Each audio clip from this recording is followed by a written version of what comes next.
அன்பு உறவுகளே, இது உங்கள் டிஎம் யூடியூப் மீடியா.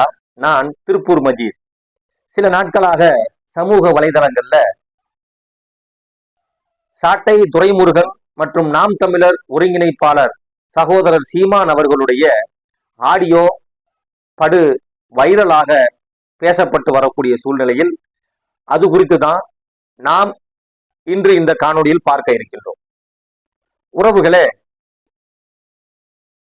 சாட்டை துரைமுருகன் அவர்களுடைய அந்த ஆடியோ வாயிலாக அதற்கு பதில் கொடுக்கும் வகையில சமீப காலத்திலே ஒரு வீடியோ வெளியிட்டிருக்கிறார்.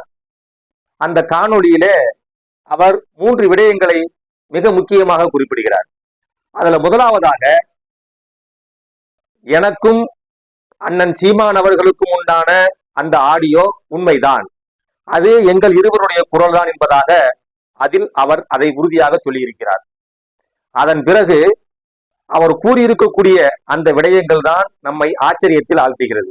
என்ன சொல்றார் அவரு? எனக்கும் என்னுடைய அண்ணன் சீமான் அவர்களுக்கும் உண்டான இந்த உரையாடல் அவ்வப்போது நடப்பதுதான். இது பலமுறை எனக்கு நடந்திருக்கிறது. என்னை அவர் கண்டித்திருக்கிறார்.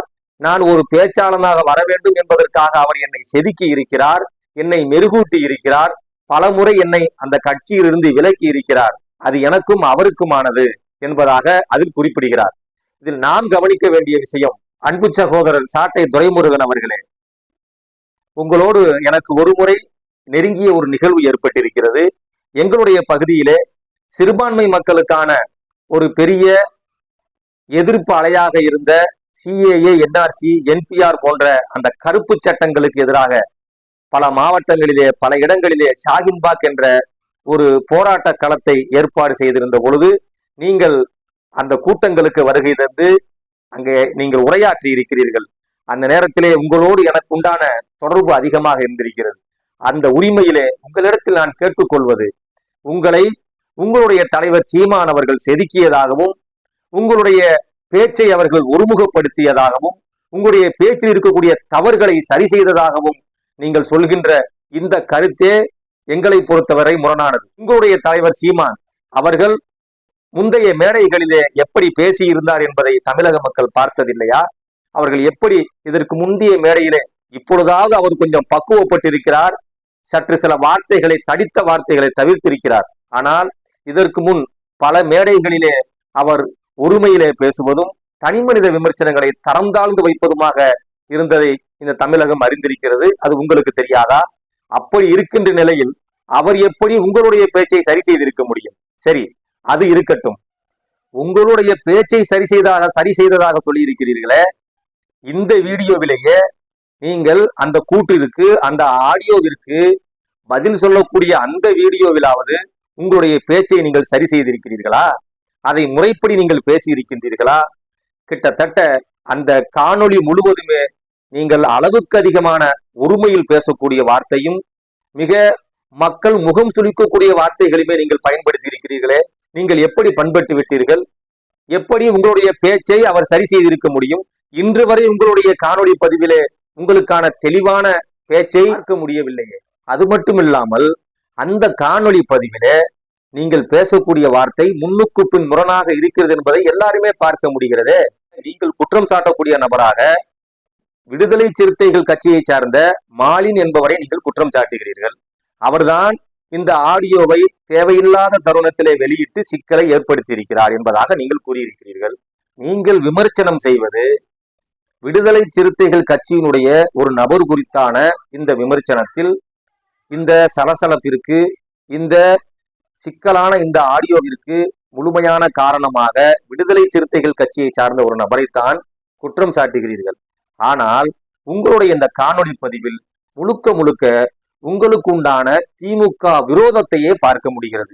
மறைந்த தலைவர் கருணாநிதி அவர்களையும் அவர்களுடைய தனிப்பட்ட வாழ்க்கையையுமே நீங்கள் இந்த காணொளி பதிவிலே பதிவிடுவது எந்த வகையிலே ஊடக தர்மம் என்பதை நீங்கள் தான் விளக்க வேண்டும். நீங்கள் விமர்சனம் செய்வது விடுதலை சிறுத்தைகள் கட்சியினுடைய ஒரு நபர் குறித்து. ஆனால் பொத்தாம்பொதுவிலே போற போக்கிலே அதற்கு முழுமையான காரணமாக திராவிட முன்னேற்ற கழகத்தையும் அதன் மறைந்த தலைவர்களையும் நீங்கள் குறிப்பிடுவது ஊடக அறமா, அது தர்மமா என்பதை நீங்கள் தான் சிந்திக்க வேண்டும். அதோடு நீங்கள் நிற்கவில்லை. இன்னும் உங்களோடு இருக்கின்ற யூடியூபர்களை, சிறிய சிறிய யூடியூபர்களையும் நீங்கள் இதிலே தரம் தாழ்ந்து விமர்சித்திருக்கிறீர்கள். என்ன சொல்றீங்க நீங்க? யூடியூபர்கள் திராவிட முன்னேற்ற கழகம் தரும் எலும்புகளுக்கு அந்த எலும்பை பொறுக்கி தின்பவர்களாக நீங்கள் பல முறை குறிப்பிடுகின்றீர்கள். அது மட்டுமல்லாமல் உங்களுடைய முகத்தையும் உங்க தலைவர் சீமான் முகத்தையும் போட்டு விளம்பரம் தேடிக்கிறதாகவும் சொல்றீங்க. அப்படி பார்த்தா நீங்கள் சமீபத்தில் கடைசியாக போட்ட உங்களுடைய அந்த காணொளி பதிவிலும் கூட உதயநிதி ஸ்டாலின் அவருடைய புகைப்படத்தையும் திமுக தலைவர் தமிழக முதல்வர் ஸ்டாலின் அவருடைய புகைப்படத்தையும் பயன்படுத்தித்தான் சமீபத்திய வீடியோ கூட நீங்கள் பதிவிட்டிருக்கிறீர்கள். எனவே உங்களுடைய தொழில் சார்ந்து நீங்கள் விமர்சிக்கக்கூடிய இந்த விஷயம் ரொம்ப அபத்தமாக இருக்கிறது என்பதை நீங்கள் முதலில் புரிந்து கொள்ள வேண்டும். அது மட்டும் இல்லாமல் இது என்ன போக்கு? இது உங்களுடைய தலைவர் உங்களுக்கு சொல்வதாக நீங்க சொல்றீங்க. அண்ணன் திருமாவை குறித்து யாரும் ஒருமையிலோ அல்லது வேறு தவறான வார்த்தையை பயன்படுத்தியோ பேசிவிடக் கூடாது, அது அரசியல் நாகரிகம் இல்லை என்பதாக உங்கள் தலைவர் கண்டித்திருப்பதாக சொல்றீங்க. இந்த இலக்கு விடுதலை சிறுத்தையினுடைய தலைவர் திருமாவளவனுக்கு மட்டுமே பொருந்துமா? இது வேற எந்த அரசியல் தலைவர்களுக்கும் பொருந்தாதா? அவர்களுக்கு கொடுக்கக்கூடிய அந்த மரியாதை ஏன் மற்ற தலைவர்களுக்கு நீங்கள் கொடுக்க கூடாது? அவரை மட்டும் உரிமையில் பேசிவிடக் கூடாது, அவரை மட்டும் விமர்சிக்க கூடாது என்று சொன்னால் மற்ற தலைவர்களை உரிமையில் விமர்சிப்பதும் அவர்களுடைய சொந்த வாழ்க்கையில் தலையிட்டு விமர்சனம் செய்வதும் அரசியல் நாகரிகமா? இதை நீங்கள் சிந்திக்க வேண்டும்.